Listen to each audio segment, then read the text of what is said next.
Did you know that credit cards are one of the most misunderstood tools in personal finance? Some people call them a trap. Others say they're the smartest way to build wealth. But the truth? It depends on how you use them.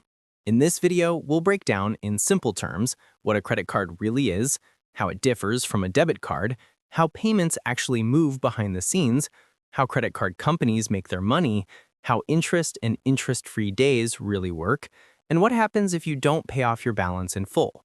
By the end, you'll understand credit cards like the pros and avoid the traps most people fall into. What is a credit card? Let's start simple. A credit card is basically a short-term loan from a bank. When you swipe or tap your credit card, the bank isn't taking money from your account. It's paying the merchant for you. In other words, you're borrowing money from the bank and you'll pay it back later, ideally within a few weeks. If you pay it all back on time, you usually pay no interest. But if you don't, interest kicks in, and it can be very high. Credit card versus debit card. Now, what's the difference between a credit card and a debit card? With a debit card, money comes directly from your bank account. If you have $500 in your account, that's your limit. With a credit card, the bank gives you a spending limit, maybe $3,000, and lets you use it even if your account is empty. So, debit card equals your money, credit card equals borrowed money. The players involved in a credit card transaction. When you buy something using your credit card, several players are involved and each plays a key role. One, card holder, or you, the person who uses the card to make a purchase. Merchant, the store or business where you buy something. Acquiring bank, the merchant's bank that helps them accept card payments. Card network, like Visa, MasterCard, or American Express, they move the transaction data securely. Issuing bank, the bank that gave you your credit card. Here's what happens behind the scenes. When you swipe your card, your issuing bank checks if you still have a credit limit available. If yes, it approves the transaction, and your card network, say Visa, sends that approval to the merchant's bank. The merchant gets paid almost immediately, but your bank is now owed the money. How the payment process works with an example. Let's say you buy a $100 pair of sneakers using your credit card. You swipe your card at the store. Your card network, Visa or MasterCard, sends a message to your bank. Does this person have enough credit? Your bank replies, approved. The store gets paid $98.50 because the acquiring bank keeps around $1.50 as transaction fees. Then, at the end of the month, your bank sends you a statement. You spent $100. Please repay by the 25th. If you pay $100 before the due date, all good, no interest. If you don't, interest starts building from that day of purchase. The exact day interest starts depends on whether you paid your full balance or not. Green, case 1. You pay your full statement balance by the due date. No interest at all. You keep your interest-free period, which is usually up to 45 to 55 days. So, even though you borrowed for that time, you pay nothing extra. Red, case 2. You pay less than the full balance by the due date. Then, the interest starts to apply, but it doesn't start from the due date. It starts from the purchase dates of each item on your statement. In other words, once you fail to clear your balance in full, the bank backdates interest to the original purchase day, not just from the due date forward. So, if you bought something on the 5th of the month and your due date is the 25th, and you didn't pay it off in full by the 25th, interest starts counting from the 5th, not the 26th. Why this matters? That's why even a small unpaid balance can make your next month's bill higher than expected because the interest clock rewinds to the original purchase day. How credit card companies make money. You might wonder, if some people never pay interest, how do credit card companies make money? They earn from these sources. 1. Merchant fees. Every time you swipe, the merchant pays around 1 to 3% of the sale. 2. Interest. If you carry a balance past the due dates, they charge interest, sometimes up to 20% or more per year. And also interest on cash advances. 3. Annual fees. A yearly charge for having the credit card, often associated with premium rewards cards. 4. Balance transfer fees. A fee, usually a percentage of the transferred amount, for moving a balance from one credit card to another.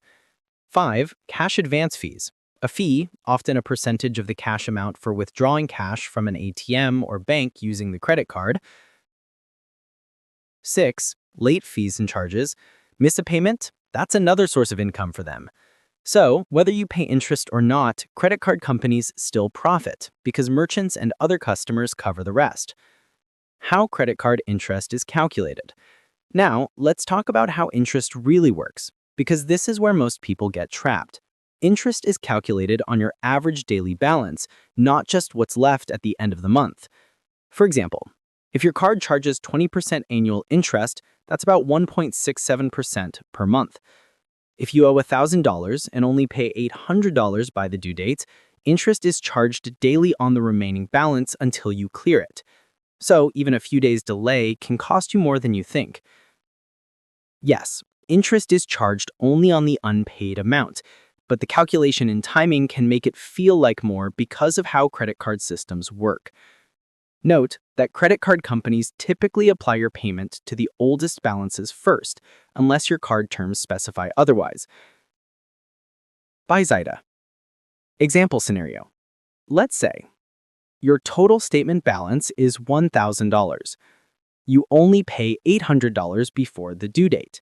You leave $200 unpaid. Here's what happens. Step 1. Interest applies only to the $200 unpaid, but the clock starts from the purchase dates of the items that make up that $200, not from the due date. So, if those purchases were made, say, on the 5th and 8th of the month, interest will start from those exact days. Step 2. You lose your interest-free period going forward. Once you carry a balance, even $1 unpaid, you lose your interest-free period for new purchases in the next cycle. This means the unpaid $200 will attract interest backdated to the purchase dates. Any new purchases next month will attract interest immediately from the date of purchase until you clear everything in full again. Step 3. Interest compounds daily. Interest is usually charged daily, so every day the balance remains unpaid, it accrues a little more interest, which is added to your balance next month. That's why small unpaid balances can quickly snowball. Let's break it down clearly with another example. Redcar's scenario recap. Total statement balance, $1,000. 2 purchase dates. 5th, $700 purchase. 8th, $300 purchase. You only pay $800 before the due date. You leave $200 unpaid. Stage 1. How banks allocate payments. Credit card companies typically apply your payment to the oldest balances first, unless your card terms specify otherwise. So your $800 payments will first clear, the $700 from the 5th, and $100 from the 8th purchase. That leaves $200 still unpaid from the 8th purchase. Step 2. Interest calculation. Now, here's the key part.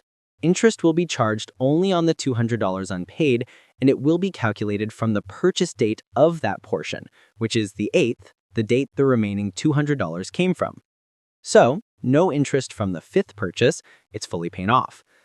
Interest from the 8th purchase because that $200 remains unpaid. Stage 3. When interest starts and how it compounds.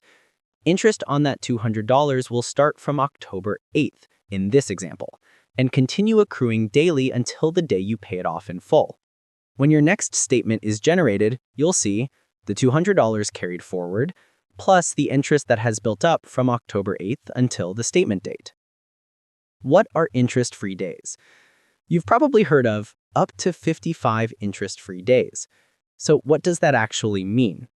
It means that between your purchase date and your next due date, you can enjoy up to 55 days without paying interest, if you pay your full balance on time. Here's the trick though. Up to 55 days doesn't apply to every purchase. If you buy something near your billing date, your interest-free period might be just 20 or 25 days. It's called up to because it depends on when you buy within your billing cycle. Let's say your statement period begins on the 1st of the month and you have a zero balance. If you bought new shoes on 1 November, then pay off the full statement balance by the due date 25th December, you'd get 55 interest-free days on that purchase. If you then buy a suit on 10 November and pay off the full statement balance by the due date 25th December, you'd get 46 interest-free days on that purchase. If you then buy a phone on 25th November and pay off the full statement balance by the due date 25th December, you'd get 31 interest-free days on that purchase. Remember, it's up to 55 days, not 55 days for every purchase. And for cash advances, you'll be charged interest on it from the date it was withdrawn. What happens if you don't pay in full? Here's the painful part. If you don't pay off your full balance by the due date, you lose your interest-free days. From that moment, every new purchase starts accruing interest immediately. You'll also pay interest on any unpaid balance from the previous month. So it's like a rolling snowball. One missed payment can make your future payments more expensive. Conclusion plus call to action. Credit cards can be powerful tools or dangerous traps. Used wisely, they build credit, earn rewards, and protect your cash flow. Used poorly, they create endless debt. So, remember these golden rules. Pay your balance in full every month. Spend only what you can repay. Never treat credit like free money.